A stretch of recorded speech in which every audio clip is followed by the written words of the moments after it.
हमें लगता है कि मोबाइल, लैपटॉप और टीवी सिर्फ बच्चों को बिगाड़ते हैं। हमारी ये सोच गलत है।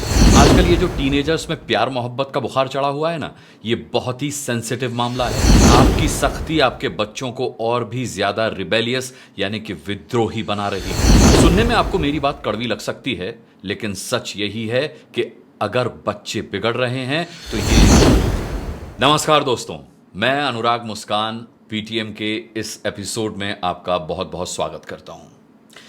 दोस्तों, पिछले दिनों राजस्थान की राजधानी जयपुर से एक हैरान कर देने वाली खबर सामने आई। खबर क्या थी? खबर यह थी कि मोबाइल फोन के इस्तेमाल को लेकर के हुए विवाद में मां ने बेटी के सिर पर रॉड से वार कर दिया, जिससे बेटी की मौत हो गई। पुलिस ने बताया कि बेटी प्रतियोगी परीक्षाओं की तैयारी कर रही थी और 20 मई को उसकी मां मोबाइल छिपा करके काम पर चली गई। बाद में मोबाइल छिपाने को लेकर के मां बेटी दोनों में विवाद हुआ और बात हाथापाई तक पहुंच गई, जिसके बाद गुस्साई मां ने अपनी बेटी के सिर पर रॉड से वार कर दिया और बेटी की मौत हो गई।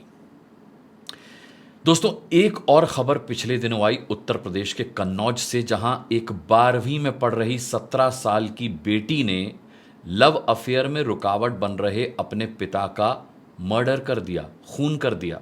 पुलिस के मुताबिक उसने अपने भाई की हत्या करने की भी कोशिश की। इन दोनों ही खबरों ने मुझे बहुत विचलित कर दिया दोस्तों, बहुत हिला कर रख दिया। दोस्तों, क्या आपने कभी सोचा है कि हम अपने बच्चों के साथ ये क्या कर रहे हैं, क्यों कर रहे हैं, और ऐसा करके हम जा कहां रहे हैं, या हमारे बच्चे कहां जा रहे हैं? जयपुर वाली खबर के बारे में सोचिए।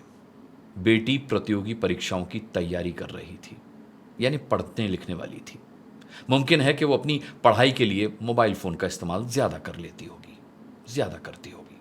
पढ़ाई करते हुए मोबाइल पर हो सकता है गाने भी सुनती हो, लेकिन उसकी मां को लगा कि उनकी बेटी तो सारा दिन बस मोबाइल पर ही रहती है। हो सकता है कि आस पड़ोस की बाकी महिलाएं जो हैं उस बेटी की मां को अपने बच्चों पर मोबाइल के होने वाले बुरे असर के बारे में बताती हों, या यह भी हो सकता है कि उस बेटी की मां ने मोबाइल पर ही देखा हो कि अपने बच्चों को मोबाइल से दूर रखें। लेकिन नतीजा क्या हुआ? नतीजा यह हुआ दोस्तों कि उस मां ने गुस्से में आकर मोबाइल से अपनी बेटी को दूर रखने के चक्कर में अपनी बेटी को खुद से ही दूर कर दिया, और वो भी हमेशा हमेशा के लिए। दोस्तों, मैं आपको अपने घर की एक बात बताता हूं। मेरी छोटी वाली बेटी जो महज 13 साल की है, वो पढ़ाई लिखाई में अबव एवरेज है, यानी कि सामान्य से बेहतर है, जो कि बहुत अच्छी बात है। अबव एवरेज को मैं बहुत अच्छी बात होना इसलिए कह रहा हूं क्योंकि आप देखना कि ज़्यादातर जो बच्चे पढ़ाई में बहुत अव्वल होते हैं ना, वो अपना पूरा फोकस सिर्फ पढ़ाई में ही रखते हैं और सिर्फ पढ़ाई में ही अव्वल होते हैं, जबकि बच्चों को पढ़ाई के अलावा भी तमाम सारी एक्टिविटीज़ में बराबर से शामिल होना चाहिए। खैर, मैं अपनी छोटी बेटी की बात कर रहा था। तो दोस्तों, मेरी छोटी बेटी की आदत है कि वो गाने सुनते हुए पढ़ाई करती है, और गाने भी वो मोबाइल या लैपटॉप में वीडियो फॉर्म में चलाती है। मतलब कि गाने केवल सुनती नहीं है, बल्कि पढ़ाई लिखाई करते हुए बीच बीच में गाने देखती भी है। अच्छा, पहले तो हम मम्मी पापा को लगा कि ये गलत है। हमने उसे बहुत समझाया कि देखो, पढ़ाई लिखाई के समय नो सॉन्ग्स नो वीडियोस। नहीं मानी वो, और जब वो नहीं मानी तो हमने उसे डांटा भी, फिर भी नहीं मानी वो। जब फिर भी नहीं मानी वो, तो हमने सख्ती से उसके वीडियोस और गाने पढ़ाई के वक्त बंद करवा दिए। लेकिन जानते हैं उससे क्या हुआ? उससे यह हुआ कि पढ़ाई लिखाई से उसका मन उचट गया, जिसका असर उसके रिजल्ट पर पड़ा। और फिर हमने सोचा दोस्तों कि अगर बच्ची गाने सुन रही है या वीडियो देखते हुए पढ़ाई कर रही है और उसके नंबर अच्छे आ रहे हैं, स्कूल के उसके टीचर्स उसकी तारीफ कर रहे हैं, तो पढ़ाई करते हुए उसके गाने सुनने या वीडियो देखने में बुराई ही क्या है? यही बात शायद जयपुर वाली बेटी की मां समझ नहीं पाई होगी, क्योंकि हमने भी जब अपनी बेटी को पढ़ाई के समय गाने सुनते और वीडियो देखते हुए देखा और ऐसा करने से उसे रोका, उसे दूर किया, तो हमारी बेटी भी हम पर बहुत गुस्सा हुई, बहुत अपसेट रहने लगी थी वो। अब सोचिए कि इस बात को लेकर के अगर हम चीज़ों का सही आकलन नहीं कर पाते, तो हम में और हमारी बेटी में झगड़ा कितना बढ़ जाता। अपनी बेटी के मामले में गलती हमारी थी, जिसे हमने समय रहते रेक्टिफाई कर लिया, और वो जयपुर वाली माँ नहीं कर पाई।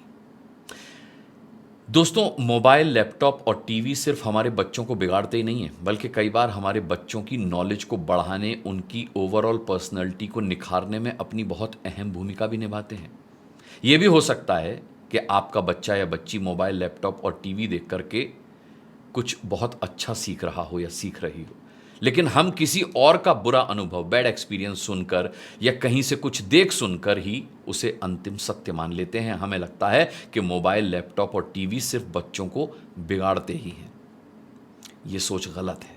देखिए, हर बच्चे का अपना एक अलग व्यक्तित्व होता है, हर बच्चे की अपनी एक अलग क्षमता होती है, हर बच्चे में कोई एक स्पेशल बात होती है। अगर मैं अपनी ही बात करूं, खुद अपनी, तो मैं अपने ज़माने में रेडियो पर गाने बहुत सुनता था, और मेरी उसी शौक ने मेरे अंदर ये जिज्ञासा पैदा की, ये एक्साइटमेंट पैदा किया कि मुझे रेडियो पर गानों से पहले वो जो अनाउंसमेंट होती है ना, वो करनी है।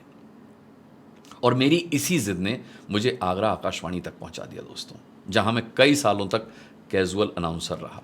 फिर जब टीवी का ज़माना आया तो मैं टीवी भी बहुत देखने लगा, और नतीजा ये हुआ कि मैं पिछले 25 सालों से तमाम न्यूज़ चैनल्स के साथ बतौर एंकर काम करता आ रहा हूँ।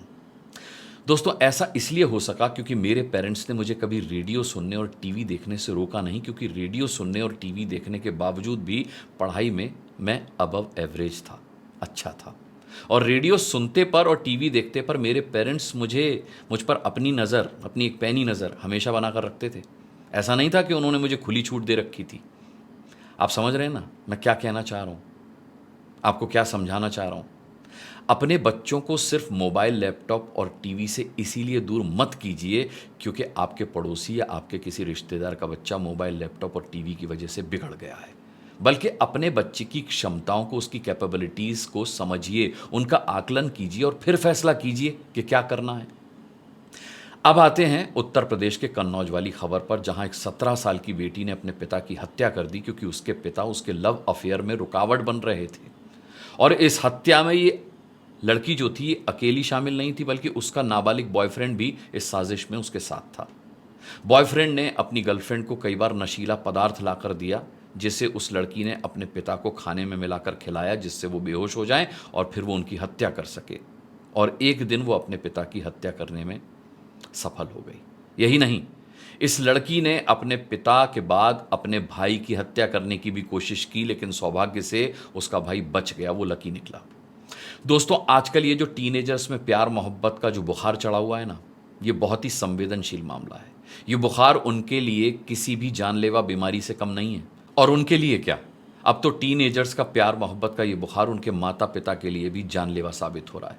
प्यार मोहब्बत का विरोध करने पर माता पिता की हत्या किए जाने की खबरें आए दिन सुनने को मिलती रहती हैं, और इन हत्याओं के गुनहगार अक्सर नाबालिग बच्चे होते हैं। मैंने कहा ना, ये बहुत ही सेंसिटिव इश्यू है। दोस्तों, आपने सुना होगा कि प्यार अंधा होता है, और ध्यान रखिएगा, ये कहावत बच्चों के लिए नहीं बनी थी, बल्कि बड़ों के लिए बनी थी। अब सोचिए कि जब समझदार बड़ों को भी प्यार अंधा कर देता है, तो नासमझ बच्चे जब प्यार में अंधे होते होंगे तो क्या होता होगा, होता क्या होगा। यही होता है जो कन्नौज में हुआ।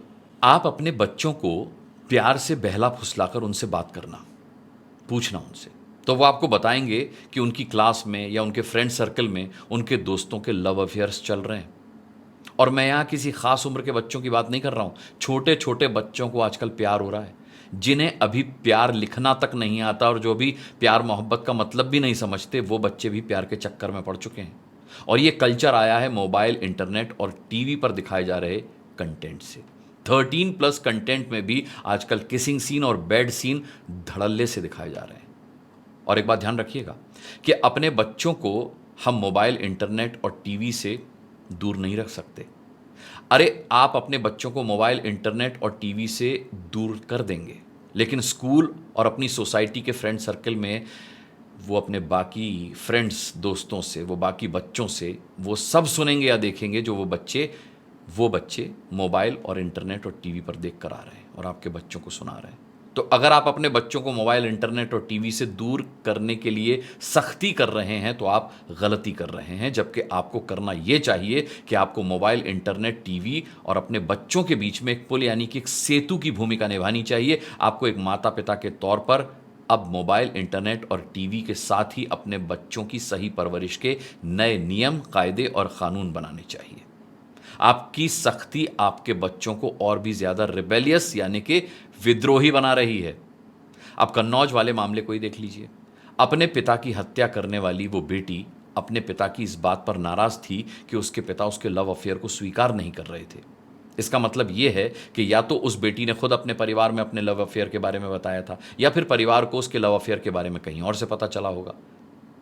कैसे भी पता चला हो, लेकिन बड़ी बात यह है कि पता चला और परिवार इस मामले को चतुराई से डील नहीं कर पाया। परिवार ने इस मामले को डील करने के नाम पर सिर्फ अपनी बेटी पर सख्ती की और उस पर पाबंदियां लगाई, जिससे बेटी अपने प्रेमी की शह पाकर विद्रोही हो गई। प्यार में अंधी होकर वो इतनी विद्रोही हो गई कि उसने अपने प्रेमी के साथ मिलकर अपने पिता की हत्या कर दी।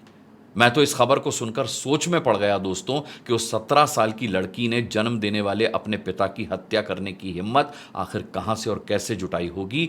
यानी उसे 17 साल में अपने पिता से इतना प्यार नहीं हुआ जितना 17 दिन या 17 महीने पहले मिले एक लड़के से हो गया, और इतना प्यार हो गया कि उसके साथ मिलकर उसने अपने पिता की हत्या कर दी। एक बात यहां बहुत ही गंभीरता से समझने वाली है दोस्तों, कि बच्चों को केवल सख्ती से काबू में नहीं किया जा सकता, बल्कि मैं तो कहता हूं कि बच्चों को सख्ती से काबू में किया ही नहीं जा सकता। माता पिता की सख्ती बच्चों के अंदर गुस्सा भर रही है और बच्चे वो गुस्सा मल्टीप्लाई करके अपने ही माता पिता को वापस कर रहे हैं। जयपुर और कन्नौज की ये दोनों खबरें जिन पर आज हमने चर्चा की है, ये माता पिता पर बच्चों की सख्ती का ही नतीजा है। पहली खबर में मां ने मोबाइल पर सख्ती करके कथित रूप से अपनी ही बेटी को मार डाला, और दूसरी खबर में पिता की सख्ती से नाराज बेटी ने अपने पिता की हत्या कर दी। यहां गलती माता पिता से ज्यादा उनकी सख्ती की है। आजकल ज्यादातर माता पिता अपने बच्चों को ज्यादा समय न दे पाने के कारण टैकल नहीं कर पा रहे, ट्रीट नहीं कर पा रहे। माताओं और पिताओं ने अपने लिए ही इतनी परेशानियां इकट्ठी कर ली हैं कि उनके पास अपने बच्चों की परेशानियों का हल निकालने का समय ही नहीं बचा है। इसीलिए वो अपने बच्चों की अधिकतर परेशानियों और मसलों का हल केवल उन्हें डांटकर, मारकर या उन पर सख्ती करके चुटकियों में निकालना चाहते हैं। माता पिता यही सबसे बड़ी गलती कर रहे हैं। अपने बच्चों को आप केवल डांट, मार या सख्ती से कभी नहीं सुधार सकते, बल्कि आप केवल अपने बच्चों को भरपूर समय देकर ही उनके अंदर बदलाव ला सकते हैं। दोस्तों, सुनने में आपको मेरी बात कड़वी लग सकती है, लेकिन सच यही है कि अगर बच्चे बिगड़ रहे हैं तो ये उनकी गलती कम है, बल्कि उनके माता पिता की गलती ज्यादा है। अब आप पूछेंगे कि अगर माता पिता की गलती है तो वो इसको सुधारें कैसे। देखिए, ये सुधार जो है ना, वो कोई जादू की छड़ी घुमा करके एक झटके में नहीं किया जा सकता, बल्कि इसके लिए आपको कई बातों का ध्यान रखना होगा, जिसमें सबसे पहले और सबसे जरूरी बात ये ध्यान में रखनी है कि आपको बच्चों का माँ बाप नहीं बल्कि बच्चों का दोस्त बनना है। और याद रखिएगा कि अपने बच्चों का दोस्त बनने के लिए आपको बहुत धैर्य और संयम की ज़रूरत होगी, और इस प्रक्रिया में समय भी बहुत लग सकता है, क्योंकि बच्चे माता पिता को बहुत आसानी से अपना दोस्त बनाते नहीं हैं। लेकिन हिम्मत मत हारिएगा, क्योंकि ये बहुत ज़रूरी है और यही पहला कदम भी है। इसके बाद आपको अगला कदम क्या उठाना है, ये मैं आपको अगले एपिसोड में बताऊंगा, क्योंकि ये एपिसोड मुझे लगता है कि बहुत लंबा हो रहा है। मुझे उम्मीद है कि पीटीएम का आज का एपिसोड आपके काम आएगा। बस निवेदन ये है कि इसको ज़्यादा से ज़्यादा शेयर कीजिएगा। आज का एपिसोड आपको कैसा लगा कमेंट करके बताइएगा ज़रूर। अगला एपिसोड लेकर बहुत जल्दी आता हूं, तब तक के लिए अपना बहुत बहुत ध्यान रखिएगा। मुझे अभी के लिए इजाज़त दीजिए। नमस्कार।